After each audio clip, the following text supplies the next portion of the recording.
Šodien eksperimenta dienas grāmatā redzēsiet, vai iespējams ar urbi uzlādēt mobīlo telefonu, kuras komandas iekļuvušas lielajā finālā. Pārāk jauni, lai piedalītos Latvenergo erudīcijas konkursā eksperiments, pietiekami pieauguši, lai eksperimentētu pēc sirds patikas. Āgenskalna Kalnevalsts ģimnāzijas komandas 6 tranzistori līdzjutēji no 7. klases paviesojās zinātkāres centrā Zili brīnumi un saņēma vairākus āķīgus uzdevumus no paša Alda Kalniņa. Uzmanību, gatavību, starts! Neticētu, ja neredzētu savām acīm. Šajā īpašajā kastē mazais kļūst liels, bet lielais mazs. Mēs šeit uzzinājām, ka mainot slīkumu un sienu garumu var uztaisīt ilūziju. Īstais cilvēks. Garais. Vai tā var būt? Stūri griež pa labi, bet brauc pa kreisi. Viss ir iespējams, ja vien bruņojas ar veiklību. Iemācās ir ļoti grūti. Vai arī jāiemācās? Viegli nav katrā ziņā. Un cik cilvēku var satilpt vienā kubikmetrā? Rekords ir 16 cilvēki. Jā, viena klases. Glīti var ielikt kājas zem manām kājām.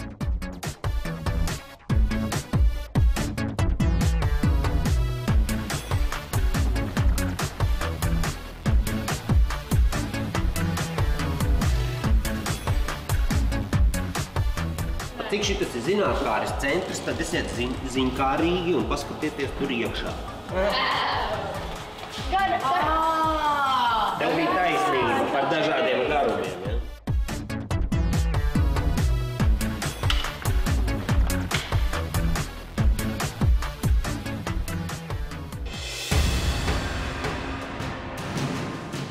Ir beigušās konkursa eksperiments neklātienes kārtas, eksperti izvērtējuši darbus un salikuši punktus.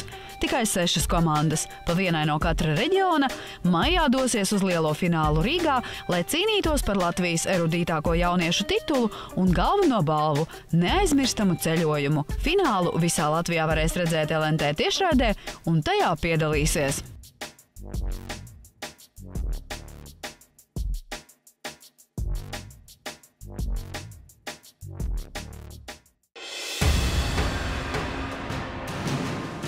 Ropažu vidusskolas komanda Rodenpois ir viena no 5 labākajām Rīgas reģionā. Lai gan līdz iekļūšanai finālā pietrūka pavisam nedaudz, viņi ir sajūsmā par kopā pavadīto laiku.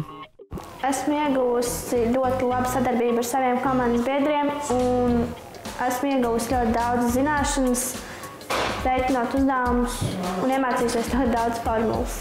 Es esmu iemācījies vairāk, uzzinājis kaut ko vairāk par elektrību, mācījies fizikā rēķināt uzdevumus un sadarboties vairāk ar cilvēkiem.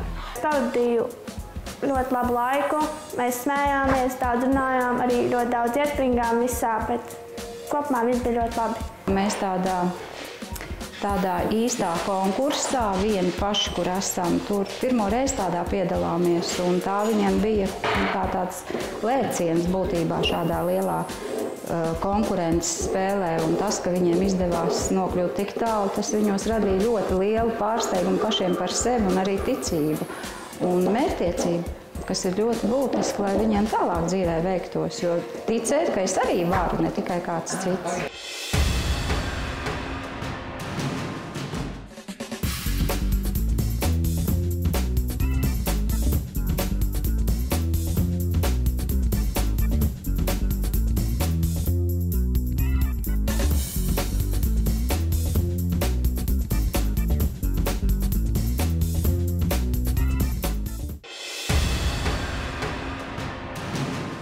Ir dzirdēts, ka ar parastu urbi var uzlādēt mobīlo telefonu. Komandas, kas piedalās Latvenergo konkursā eksperiments, nav gatavas uzreiz noticēt. Es mēģināju ar bateriju uzlādēt mobīlo telefonu. Man tas nav izdevies. Man šķiet, ka ar urbi arī nesanāks. Ar urbi mobīlo telefonu? Ar akumulātoru varbūt savienot ar vadiem, tā kā tieši uz to kontaktu tā kā telefonam. Es domāju, ka ar urbi var uzlādēt mobilo telefonu, tāpēc, ka varbūt kaut ko var savienot, un tad, kad viņš darbojas, viņš tā kā tajā ātrumā var saražot varbūt to enerģiju. Manuprāt, nevar uzlādēt nekādīgi. Vai stāsts par Urbi un mobīlo telefonu ir patiesība vai mīts, pārbaudīs Rīgas 6. vidusskolas komandas Spožās spuldzes. Kā jau fizikas konkursa dalībniekiem, princips viņiem drīz kļūst skaidrs. Ko tāds?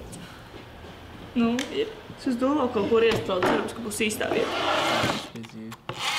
Jē, kaut kas darbojas. Skolotājs Mārtiņš no portāla Fizmiks ir gatavs palīdzēt. Viņš domā, ka eksperiments izdosies. Sarkanais ir pluss, un zaļais ir mīnus. Un tad mums ir nepieciešams dabūt šeit klāt spriegumu, kas ir 5 volti, un mēs varēsim lādēt mobilo telefonu. Jebkuru elektromotoru mēs varam pārveidot atpakaļ par elektroģeneratoru. Ja mēs šeit ieliekam iekšā bateriju un uzspiežam pogu, mums šeit griežās, tad mēs patērējam elektroenerģiju. Bet tagad, ja mēs bateriju izņemam un griežam šeit paši, tad sanāk, mēs radam šeit iekšā elektrību un ko mēs varam dabūt šeit laukā. Urbis jau ir piesiets pie pamatīga dēļa un lielākai stabilitātei to visu vēl piestiprina pie galda. Gatava arī asprātīga konstrukcija parocīgai griešanai. Karote, miksera lāpstiņa, bumbiņa un līmlente. Cik liels spriegums tur rodās? Ar 3 voltiem pietiek, lai iedegtos dažas nelielas spuldzītes, taču mobilā telefona lādēšanai nepieciešams 5 voltu spriegums. Slīd nost roka jāpiesien. Un tad, beidzot, telefons atdzīvojas. Ir, yes. Lādēšanas zīme, reku parādās. 5,3 ir. Tātad nelielai gudrinieku komandai šāds uzdevums ir pa spēkam. Cik ilgi jānopūlas, lai telefonu uzlādētu pilnībā, varat pārbaudīt paši. Savukārt pēc nedēļas uzzināsim, kas notiek, ja spuldzi ieliek mikroviļņu krāsnī.